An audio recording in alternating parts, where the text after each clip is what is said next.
Hello everyone, welcome to my channel Soumya's Galaxy. ఎలా అన్నారు friends? ఈరోజు నేను బ్రైడల్ కుచ్చు లాగానే చూపిస్తానండి. కొంచెం డిఫరెంట్గా ఉంటుంది ఈ కుచ్చు.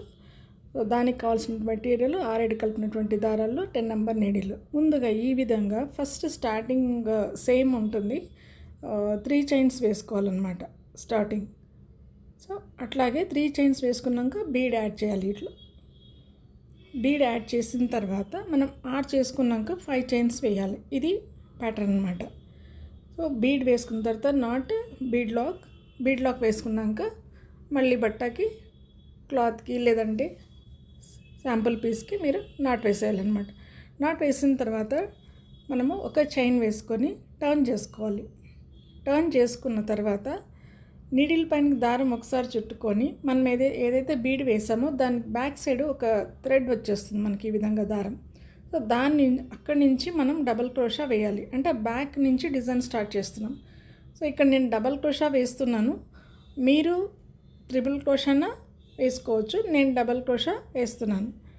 ఇక్కడ నీడిల్ పైన దారం చుట్టుకొని 3 లూప్స్ వస్తాయి కదా మనకి, 2 లూప్స్కి ఒకసారి తీసుకోవాలన్నమాట. నీడిల్ పైన దారం చుట్టుకొని ముందు నుంచి వెనకకి ఒకసారి దారం లాగేసుకొని ఈ విధంగా 2 లూప్స్కి ఒకసారి, అంటే రెండింటిని కలిపి ఒకసారి 3 వేసేసుకుంటే డబల్ క్రోషా అవుతుంది.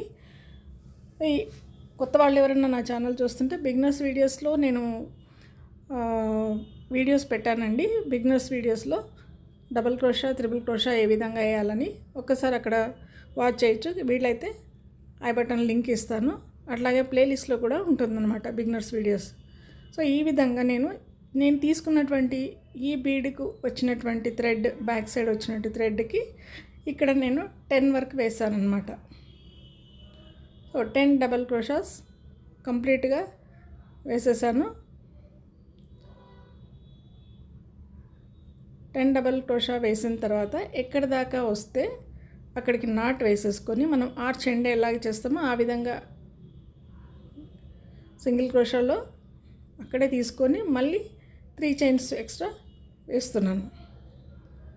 3 చైన్స్ మళ్ళీ ముందు మనం 3 చైన్స్ వేసాం కదండి, 5 చైన్స్ గ్యాప్ వచ్చి ఉంటుంది అక్కడ. సో అలాగా వేసేసుకోవాలన్నమాట. తర్వాత మళ్ళీ సింగిల్ క్రోషా. ఇప్పుడు నీడిల్ పైనకి 2 సార్లు దారం చుట్టుకోవాలన్నమాట. త్రిబుల్ క్రోషా వేస్తున్నాను. సో ఎక్కడ వేస్తామంటే మనము లాస్ట్ ఎండింగ్ డబల్ క్రోషా వేసి ఉంటామండి, ఆ గ్యాప్ మనకు కనబడుతుంది. అంటే మనం ఇప్పుడు ఫ్రంట్కి తీసుకున్నాం బట్టని. సో ఫ్రంట్కి తీసుకున్న తర్వాత ఈ విధంగా నీడిల్ పైనకి దారం 2 సార్లు చుట్టుకున్నాక ఎక్కడైతే డబల్ క్రోషా లాస్ట్ ఎండింగ్ వేసామో ఆ హోల్ గ్యాప్ కనబడుతుంది మనకి. అక్కడ మనము త్రిబుల్ క్రోషా వేస్తున్నాం.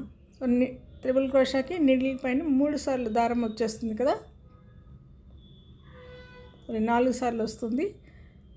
ఈ విధంగా త్రిబుల్ క్రోషా వేసిన తర్వాత సింగిల్ చైన్ వేసుకొని లేదంటే నాట్ వేసుకొని ఈ విధంగా సింగిల్ క్రోషాకి ఏ విధంగా వేసుకుంటామో నీడిల్ పైన దారం చుట్టుకొని అలా వేయకుండా, ఎక్కడ నాట్ వేయకుండా మనం పఫ్ స్టిచ్ వేస్తున్నాం. ఇక్కడ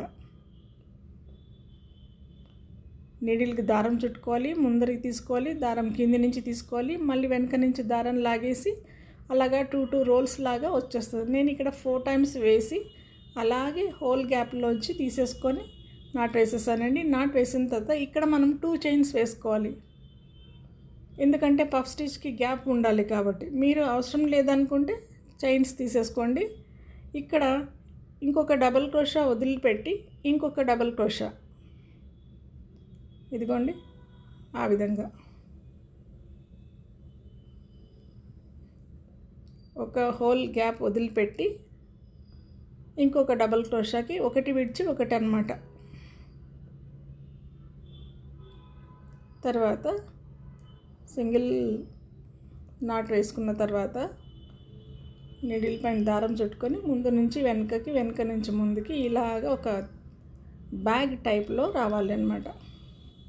నేను ఇలా 4 టైమ్స్ వేసాను. మీకు థ్రెడ్ పెద్దగా వచ్చిందంటే 5 టైమ్స్ కూడా వేసుకోవచ్చు. జాగ్రత్తగా అన్ని థ్రెడ్స్ పట్టుకొని చూడండి, వీడియోలో చూపిస్తున్నాను. అన్ని థ్రెడ్స్ పట్టుకొని నీడిల్ని ఆ గ్యాప్లోంచి మధ్యన లాగేసుకోవాలి. ఇది పఫ్ స్టిచ్ అంటారు.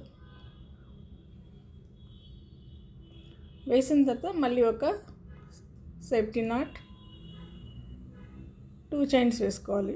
2 చైన్స్ వేసుకున్నాక నీడిల్ పైనకి 2 సార్లు దారం చుట్టుకుంటే 3 నీడిల్ పైన 3 కనబడుతున్నాయి థ్రెడ్స్. మళ్ళీ ఇప్పుడు మనము ఎక్కడైతే మనము త్రిబుల్ క్రోషా వేస్తున్నామో త్రిబుల్ క్రోషా వేసిన తర్వాత నాట్ వేసేసుకొని నీడిల్ పైన దారం చుట్టుకొని త్రిబుల్ క్రోషా గ్యాప్ మధ్యలోంచి మనం పఫ్ స్టిచ్ చేస్తున్నాం. ముందు నీడిల్ పైన దారం చుట్టుకొని ఇవతలకి తీసుకొని మళ్ళీ వెనకకి తీసుకొని ఈ విధంగా ఎక్కడ నాట్ వేయకూడదండి.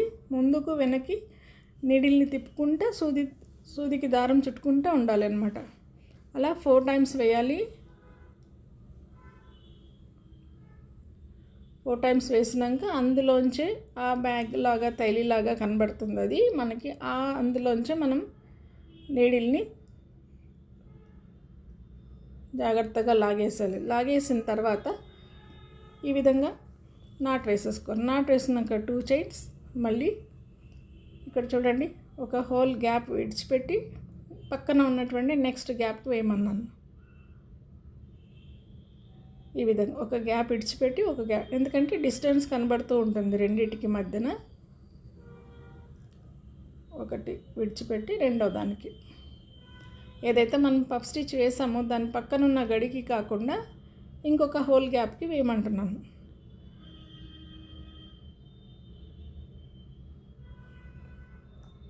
ఈ విధంగా దారాలు పట్టుకోవడం అనేది ఇంపార్టెంట్ అండి. కొత్త వాళ్ళకు కొద్దిగా జాగ్రత్తగా ప్రాక్టీస్ కావాలి. ఎందుకంటే అన్నిటినీ మనం ఎక్కడ నాటు వేయట్లేదు. ఇదిగోండి ఈ విధంగా జాగ్రత్తగా అన్నిటిని పట్టుకొని ఒకటేసారి దారం లాగేసి ముడి వేసాలి. ముడి వేసిన తర్వాత 2 చైన్స్ వేసుకోవాలన్నమాట. 2 చైన్స్ వేసుకొని నీడిల్ పైన 3 సార్లు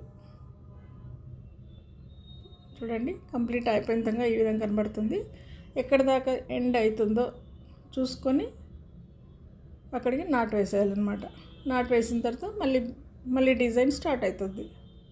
అంటే 5 చైన్స్ 3 చైన్స్ లాగా 5 టైమ్స్ వేయాలండి. ఎందుకంటే ఇక్కడ 2 చైన్స్ ఇక్కడ 2 చైన్స్ మనకి ఆర్చ్కే సరిపోతుంది. మధ్యన ఉన్నటువంటి 3 చైన్స్ గ్యాప్ మధ్యలో మనం కుచ్చు కట్టుకోవచ్చు. కుచ్చు అవసరం లేదంటే కంటిన్యూగా ఇలాగే డిజైన్ వేసుకోవచ్చు కంప్లీట్గా. దారం నాట్ ఈ విధంగా నీడిల్కి ఉన్నప్పుడే మనం దారాన్ని థ్రెడ్ని కట్ చేయాలి. చూడండి లుక్ ఈ విధంగా కనబడుతుంది. నేను ఇప్పుడు కుచ్చు కట్టి చూపిస్తాను మీకు.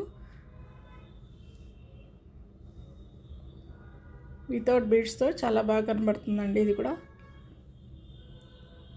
బ్రైడల్ కుర్చీ అనే చెప్పొచ్చు. ఇది కూడా వర్క్ చాలా, ఎందుకంటే పఫ్ స్టిచ్ కదండి, సో టైం టేకింగ్ అవుతుంది పఫ్ స్టిచ్కి. సో ఓవరాల్ లుక్ ఇదండి. మీకు ఈ డిజైన్ నచ్చింటే ఒక లైక్ ఇచ్చేసి కామెంట్ పెట్టండి. మీ ఫ్యామిలీ ఫ్రెండ్స్కి షేర్ చేయండి. తప్పకుండా సబ్స్క్రైబ్ చేసుకోండి. సబ్స్క్రైబ్ చేసుకున్నాక ఆల్ అనే బెల్ ఐకాన్ని మాత్రం తప్పకుండా ప్రెస్ చేయండి. నా నోటిఫికేషన్స్ మిస్ కాకుండా ముందుగా మీకే వస్తాయి. Thanks for watching. Thank you.